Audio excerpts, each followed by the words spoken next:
आसमान में एक दिल। अपर्णा और दीपक का घर किसी चहकते हुए बगीचे जैसा था, जहां 3 अलग अलग तरह के फूल हर दिन खिलते थे। यह घर सिर्फ ईंट और सीमेंट से नहीं, बल्कि प्यार, हंसी और थोड़ी बहुत नोक-झोंक से बना था। दीपक घर के मजबूत स्तंभ थे। वह एक मार्केटिंग हेड है और उनका मानना है कि दुनिया की कोई भी समस्या का हल की जा सकती है, बस सही तरीका पता होना चाहिए।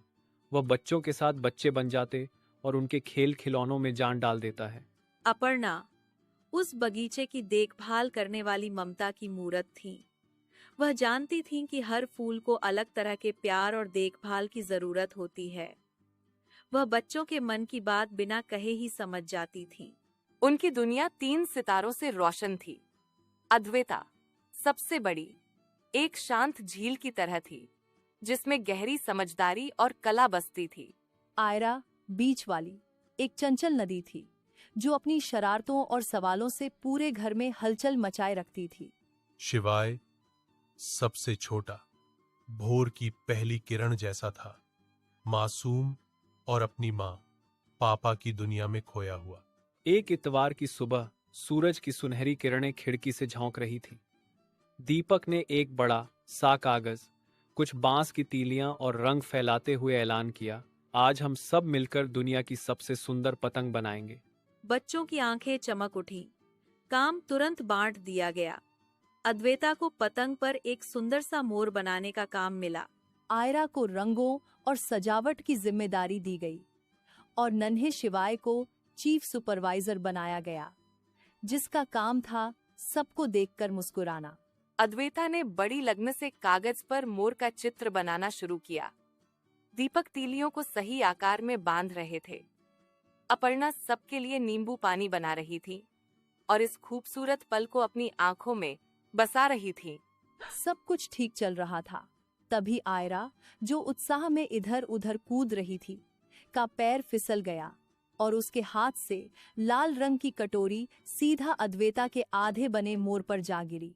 एक पल के लिए सब कुछ थम गया। मोर के नीले और हरे पंखों के बीच एक बड़ा सा लाल धब्बा लग गया था। अद्वैता की आंखों में आंसू भर आए।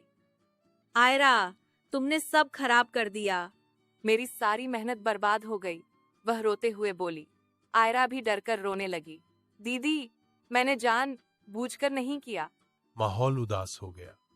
शिवाय भी अपनी बहनों को रोता देख सहम गया। इससे पहले कि अपर्णा कुछ कहती, दीपक ने आगे बढ़कर उस कागज को उठाया। उन्होंने उसे गौर से देखा और मुस्कुराए। अरे वाह, ये तो एक हादसा नहीं, एक नया डिजाइन है, उन्होंने कहा। सबने हैरानी से उनकी तरफ देखा। दीपक ने अद्वैता के कंधे पर हाथ रखते हुए कहा, बेटा, एक अच्छा कलाकार कभी गलती से घबराता नहीं, बल्कि उसे अपनी कला का हिस्सा बना लेता है। फिर उन्होंने आयरा को प्यार से समझाया और एक अच्छी टीम मेंबर अपनी गलती मानकर उसे सुधारने में मदद करती है। अपर्णा ने एक कागज का टुकड़ा और कैंची उठाई। उन्होंने कागज को एक सुंदर से दिल के आकार में काटा और दीपक को दे दिया। दीपक ने उस दिल को लाल धब्बे के ऊपर गोंद से चिपका दिया और बोले, देखो, अब यह कोई साधारण मोर नहीं है, यह एक ऐसा मोर है जिसके पास एक बड़ा सा प्यारा सा दिल है। बच्चों के चेहरे पर मुस्कान लौट आई। अद्वैता ने उस दिल के चारों ओर सुनहरे रंग की आउटलाइन बना दी, जिससे वह और भी चमकने लगा। आयरा ने छोटे छोटे सितारे चिपका दिए। शिवाय ने खुश होकर तालियां बजाईं। थोड़ी देर बाद पूरा परिवार छत पर था। उनकी पतंग, जिस पर अब एक दिल वाला मोर था, आसमान में शान से उड़ रही थी। वह लाल धब्बा अब कोई गलती नहीं, बल्कि उस पतंग की सबसे खूबसूरत पहचान बन गया। दीपक ने अपर्णा का हाथ थाम लिया।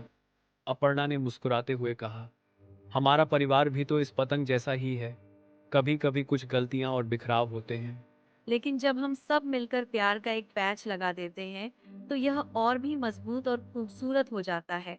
ऊपर आसमान में वह दिल वाली पतंग उड़ रही थी और नीचे जमीन पर एक खुशहाल परिवार एक दूसरे का हाथ थामे मुस्कुरा रहा था।